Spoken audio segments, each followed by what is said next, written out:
Bem, pessoal, vamos de BTC no fim de tarde desse sábado, 22 de fevereiro, agora na Espanha, 21 horas e 20 minutos, no Brasil, 17h20 da tarde. Gente, para desespero dos cavaleiros do Apocalipse e dos subprotozoários que ficam esperneando aqui no meu canal a cada quedinha da BTC, para desespero deles, a mínima de ontem, no auge do evento do hackeamento contra a Bybit, a BTC buscou 94.871, um fundo muito ascendente em relação à mega agulhada de 93, cuja mínima bateu 93.388 em 18 de fevereiro. Ou seja, um evento cataclísmico que poderia se transformar eventualmente até numa FTX 2.0, basicamente não conseguiu derrubar o Bitcoin para um fundo mais descendente em relação à mega agulhada de 18 de fevereiro. Então, claramente, a BTC está numa acumulação que tem por centro gravitacional a própria VWAP mensal. Gente, o sujeito precisa ser muito míope ou mal intencionado para não entender que a BTC segue no seu range de volatilidade. Se a gente olhar no gráfico de 1 minuto, a coisa é muito mais bizarra. Isso aqui é um verdadeiro silêncio que precede um mega esporro. A gente já está há basicamente 6, 7 horas num range de volatilidade que não chega nem a 0,6%. A BTC não tem força para cair para baixo de 96 e nem para subir para cima de 96.700. Esse padrão comportamental precede amplos movimentos violentos e espasmódicos, provavelmente impulsivos, que vão levar a BTC para romper a mediana do canal de Keltner em 97.200, 97.300. Aí ela só pararia aqui nos cumes dessa congestão, entre 107 e 109. Por isso que eu insisto com os senhoritos, principalmente para essas hienas esperneantes e subprotozoários minerais que eu não sei como eles conseguem enxergar um viés de baixa diante de uma obviedade ululante que são os fundos ascendentes e os topos ascendentes. Ou o sujeito é absolutamente míope ou ele padece de uma desonestidade intelectual completamente bizarra, porque isso aqui no mínimo ou é uma grande canaleta virtual de alta ou é uma grande canaleta virtual de alta, não tem outra possibilidade. O sujeito, para olhar para um gráfico desse de renco e não enxergar uma congestão, uma lateralização, e vir aqui no meu canal encher o saco dizendo que a BTC confirmou baixa. Confirmou baixa aonde, cristão? Aonde que ela confirmou baixa? Se a cada agulhada, se a cada fundo, os fundos estão brutalmente mais ascendentes que os fundos anteriores.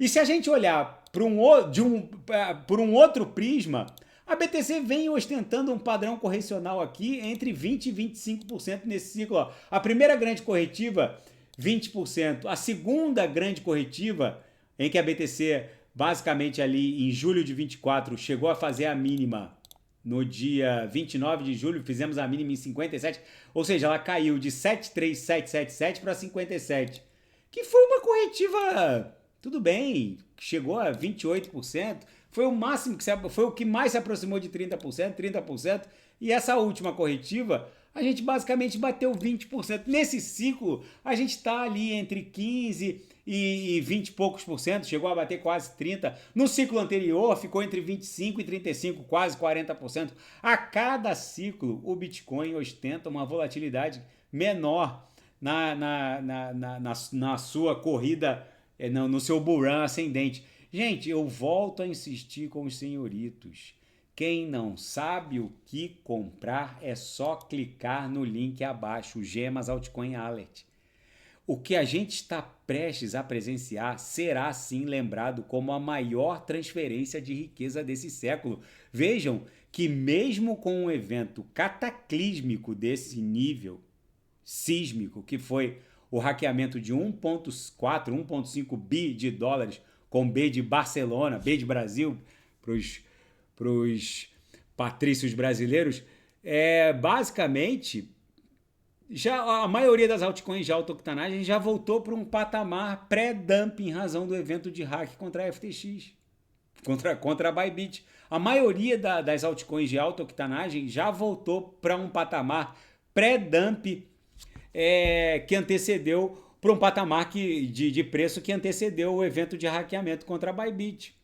A ETH já está 2.765, a Atom já voltou para 4,95, está quase $5. Só quem sentiu mesmo foi a Solana, está chapada ainda, caiu bastante, agora está subindo 1,85, a Avax já está voltando para 26. Enfim, a maioria das altcoins já está num patamar pré-dump hack da Bybit. Aí o sujeito fica sem despoluir as próprias redes sociais, ele fica ouvindo um monte de subprotozoário e fica tentado a se desfazer do seu patrimônio cripto. Aqui no gráfico de 6 horas, claramente a BTC está acumulando numa figura triangularizada que tem por centro gravitacional a VWAP mensal. No semanal é nítido que a gente está numa congestão lateralizada. No gráfico diário ancorado pela banda de VWAP anual, o que sustentou a BTC naquele mega dump de ontem, do hackeamento contra a Bybit, foi a própria base da banda de VWAP anual, que, por sinal, basicamente sustentou o preço da BTC, pelo menos os corpos reais, em todas as agulhadas. Os pavios inferiores avançaram para baixo da base da banda de VWAP anual. Mas os corpos reais respeitaram religiosamente essa métrica, para vocês verem a resiliência da BTC e das altcoins de alta octanagem. Na seara fática, CZ alerta exchanges de criptomoedas sobre o modus operandi desse hack ultimado pelo Grupo Lazarus e que visou uma cold wallet de multi-assinatura e que acabou vitimando a Bybit. Segundo o CZ, é preciso que todas as grandes cefais revejam os seus protocolos de segurança, porque não foi uma quebra de código. Foi um golpe orquestrado e ultimado com sucesso. Basicamente, o que o CZ disse é o seguinte: existem montanhas de criptoativos que estão supostamente protegidos por um cold wallet multi-assinatura, mas que na verdade são geridos por smart contracts. E uma simples e singela tentativa de alterar o smart contract, que por sua vez alterou a titularidade do controlador, acabou sendo bem sucedida. Então não importa a robustez do cold wallet multi-assinatura, que depende de 3, 4 diretores, se o smart contract teve a alteração dele iniciada por um outro public address e um dos diretores aceitou e o segundo foi lá e assinou também. Com 2 assinaturas, o smart contract foi alterado. Em uma publicação na plataforma X, o CZ destacou como os hackers penetraram nos sistemas de diversas exchanges. Ele fez uma comparação entre o hack da WarzXX, entre o hacker contra a Atomic Wallet e o hacker contra a Bybit. Segundo o CZ, os hackers do Grupo Lazarus, eles estão numa posição de sofisticação onde eles atuam por todas as frentes. Lembrando que o hack contra a Atomic Wallet, eles invadiram a nuvem da Atomic Wallet e lá na nuvem eles colocaram um update malicioso e lá na nuvem eles informaram que havia um update, né, uma atualização disponível. Quem atualizou? Eu, na época, eu usava o Atomic Wallet, só que eu falo aqui no meu canal diuturnamente, praticamente toda vez que eu falo de hackeamento, eu sempre repito aqui no canal, qualquer atualização de qualquer DEP ou app, pode ser até o Ledger Live, eu nunca atualizo no primeiro dia nem no segundo dia. Eu espero uns 3 ou 4 dias para atualizar. Porque o que aconteceu no Atomic Wallet? O Grupo Lazarus invadiu a Cloud, a nuvem. E através da Cloud, eles colocaram um novo update. Estava lá, Atomic Wallet versão 18.3.8. A versão anterior era 18.3.7. Eu lembro que eu estava há mais de um mês sem usar o meu Atomic Wallet. E na época eu fazia uso do Atomic Wallet. E eu fui informado pelo meu app que havia uma nova atualização disponível. Só que eu nunca atualizo de cara. E todo mundo que atualizou teve os seus ativos drenados. Depois a Atomic Wallet percebeu que as carteiras eram drenadas porque o último update estava contaminado com um malware que entregava a private key para Pyongyang. E aí o que aconteceu é que eles basicamente mudaram a nuvem, a cloud, e alteraram o update, mas isso já era tático. Quem atualizou basicamente perdeu tudo. Eu não atualizei, eu basicamente tirei os meus ativos sem atualizar o app do Atomic Wallet e nunca mais usei a Atomic Wallet. Agora, o nível de sofisticação do grupo Lazarus é brutal, porque eles estão atuando em várias frentes agora. O hackeamento contra a Binance foi um dos mais sofisticados que eu já vi no mundo cripto. Porque isso de invadir nuvem e colocar um update malicioso, isso mostra um pouco também da incompetência da equipe de não colocar um firewall poderoso na proteção desse armazenamento em nuvem. Mas enfim, aí fica à mercê de cada equipe. Mas o fato é que o hackeamento contra a Binance só prova que os hackers, eles não têm pressa, eles não têm nenhuma pressa de ultimar um bot assim que eles identificam qualquer vulnerabilidade.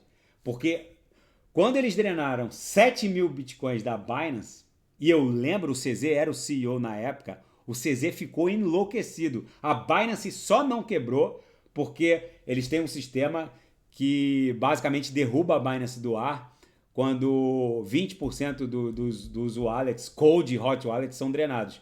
Eles nem hackearam a Binance, eles hackearam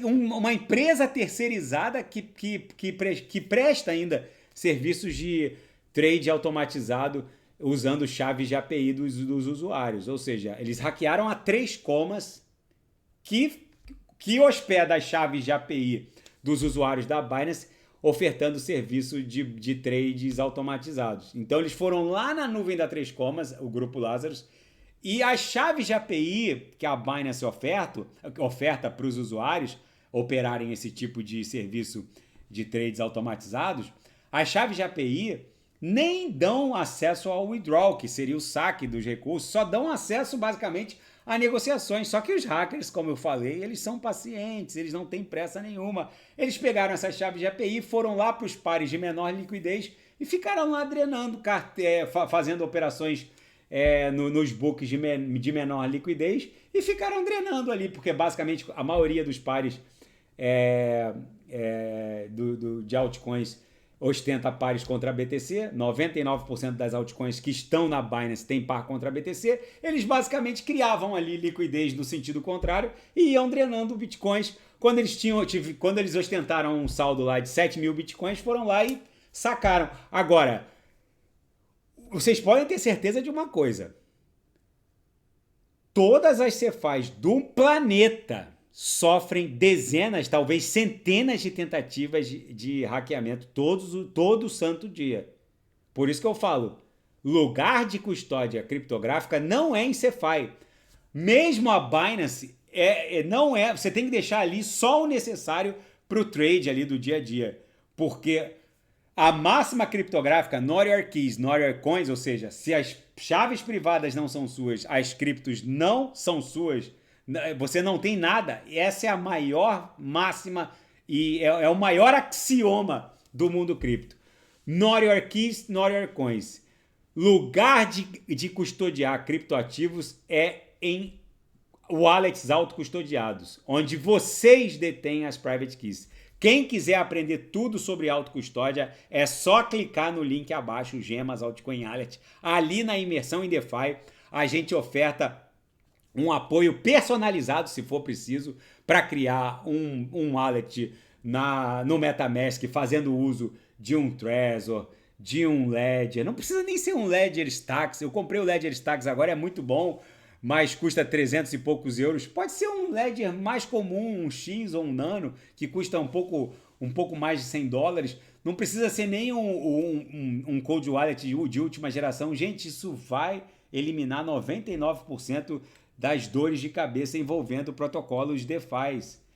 E no Gemas Altcoin Wallet a gente promove essa imersão em DeFi, a gente ensina vocês a interpretarem aqueles pop-ups do MetaMask ou do Phantom, em que o protocolo de DeFi pede autorização para ler, iniciar transações. Se vocês autorizarem a leitura, início e conclusão de transações, vocês basicamente perdem tudo.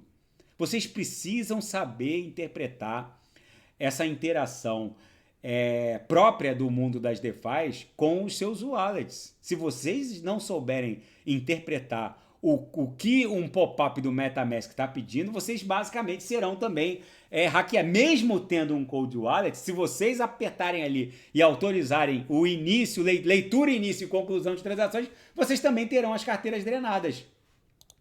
E o hack da Bybit acabou trincando, não quebrando a Bybit. Os saques de recursos na Bybit ultrapassou 5,3 bilhões de dólares e as reservas ainda excedem os passivos. A Bybit disse que tem saúde financeira para bancar todos esses pedidos de saque. Nenhum desses pedidos está pendente há mais de 5 horas. Basicamente é o seguinte, a Bybit afirma e a postura dela foi, até agora está sendo bem profissional. Eles estão honrando todos os saques. Basicamente 5,3 bilhões de dólares já foram sacados. Alguns entusiastas da ETH foram para a plataforma X nessa madrugada defender um fork na rede. Alguns até antigos expoentes do mundo cripto. Estou falando de gente do nível de Arthur Hayes, Charles Hoskinson. Eles entraram nessa discussão. Um fork na rede para dar um freeze nessas ETHs drenadas pelo grupo Lazarus. Gente, o problema da ETH o próprio CZ, na época da drenagem das 7.000 BTCs contra a Binance, ele também entrou numa discussão de um fork na blockchain da BTC para dar um freeze nessas 7.000 BTCs que drenaram da Binance. Mas o CZ, na época, ele entendeu que o prejuízo para o mundo cripto seria muito maior do que uma eventual restituição dessas BTCs. Enfim, uma eventual aniquilação do valor dessas BTCs.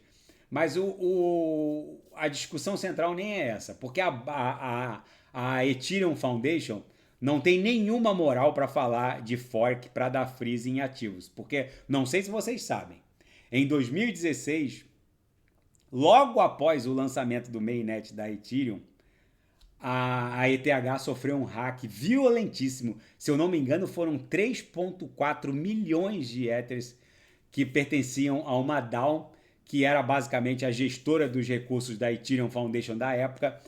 E eles fizeram um fork na época. Eles fizeram um fork e bifurcaram a Ethereum em Ethereum Classic e Ethereum que a gente conhece hoje, que era Proof of Work e depois migrou para Proof of Stake. A Ethereum Classic ainda existe.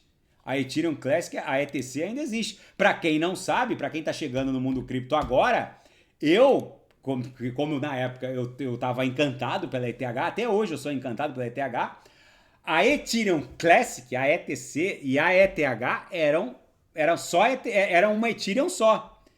Tanto é que a Ethereum Classic até hoje tem um consenso do Proof of Work. Eles fizeram um fork e deram um freeze nessas 3,4 milhões de ETHs que foram drenadas dessa DAO, porque havia uma falha no smart contracts que controlava essa organização autônoma descentralizada, que era uma espécie de vitrine para o mundo do que os smart contracts eram capazes de fazer. Mas, resumindo em miúdos, essa discussão de se criar um fork, porque os principais validadores da Ethereum, que hoje é Proof of Stake, e na época desse hackeamento de 2016, a ETH era Proof of Work. E eles meteram um fork na rede e dividiram a Ethereum em Ethereum Classic e Ethereum que a gente conhece hoje, que fez o Ethereum, que fez a merge e migrou para Proof of Stake. Essa discussão rolou quente nessa madrugada.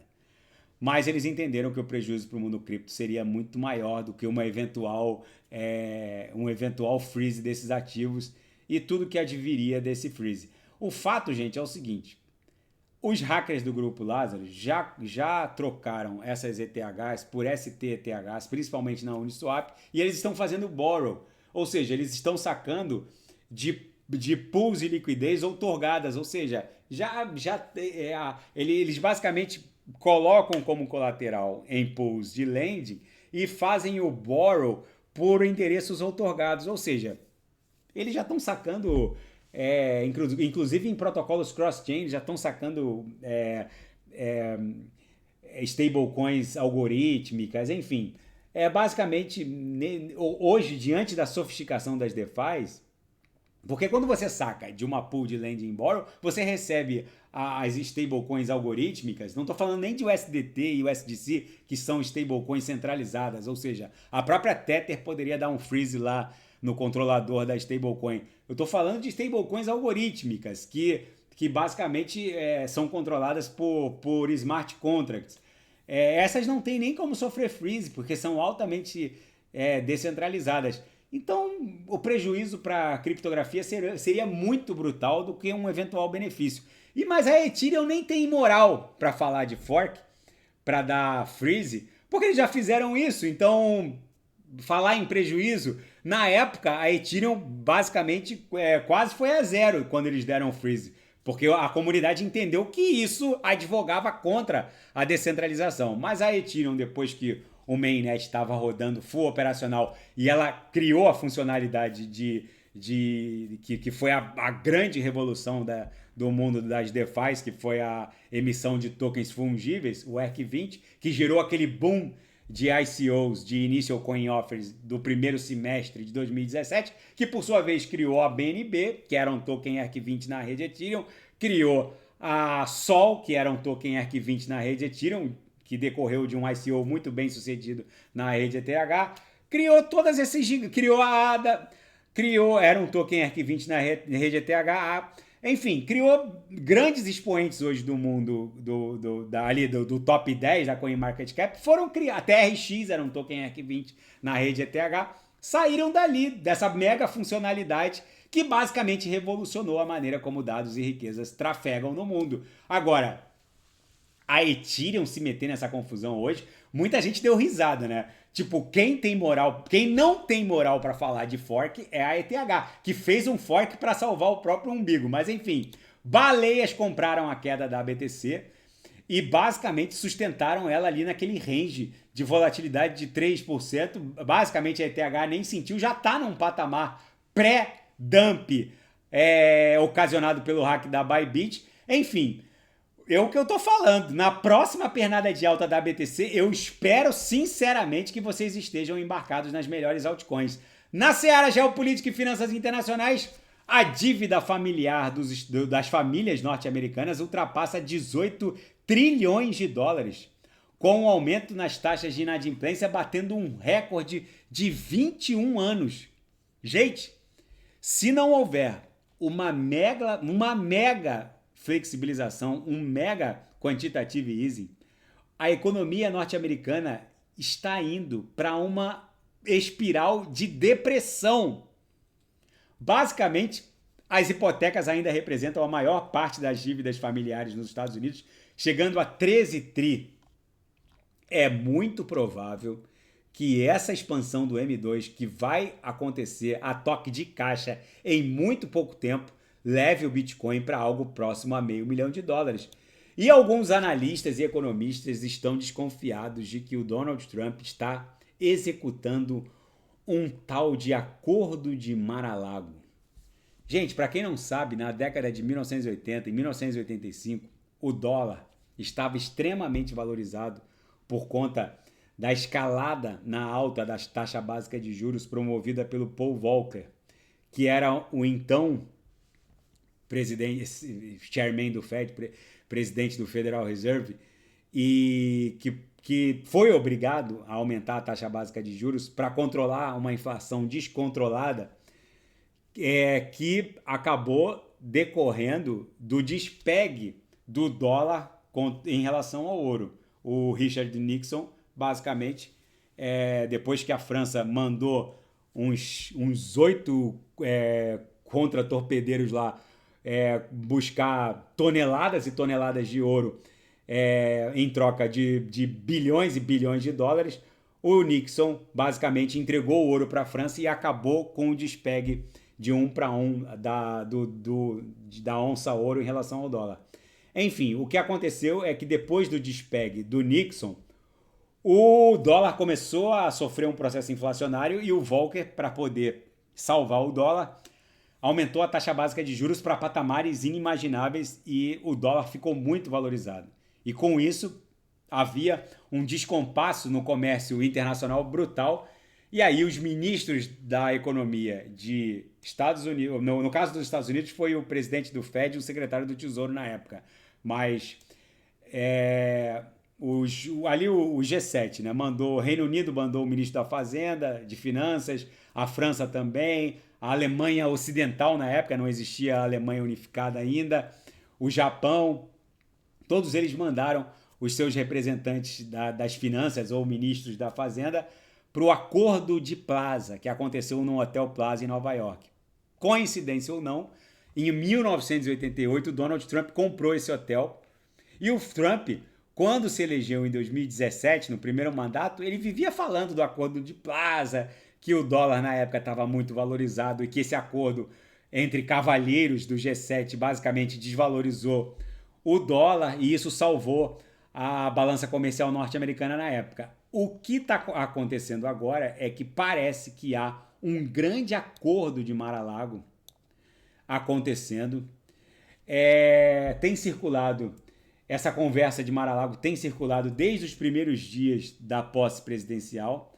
O fato é que não se sabe exatamente com quem o Donald Trump teria ultimado esse acordo. Provavelmente é um acordo inicialmente entre Estados Unidos e Reino Unido, mas que muito provavelmente vai envolver países do Oriente Médio. Ninguém sabe exatamente qual seria a extensão do acordo de Mar-a-Lago, mas é muito provável que a trajetória do DXY, do dólar, que mede a força do dólar norte-americano em relação às principais divisas do planeta, em relação ao euro, à libra esterlina, ao franco suíço, comece a iniciar uma espiral de queda, ou seja, o DXY deve tombar pelo menos até meados do governo Trump.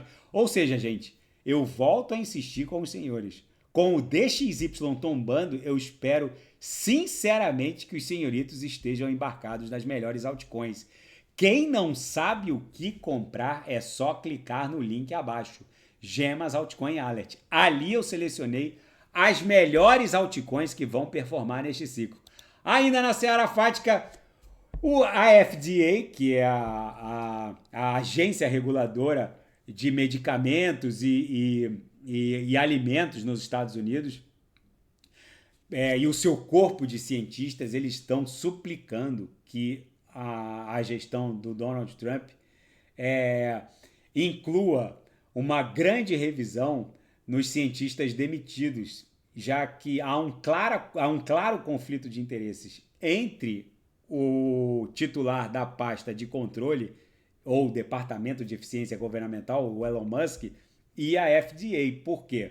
Porque cientistas que estão diretamente envolvidos na autorização para que a Neuralink, que é uma startup do Elon Musk, que coloca chips no cérebro de cobaias, para dizer o mínimo, basicamente cientistas que estão revendo essas autorizações estão sendo objeto de demissão pelo próprio Elon Musk. Então há um claro conflito de interesses.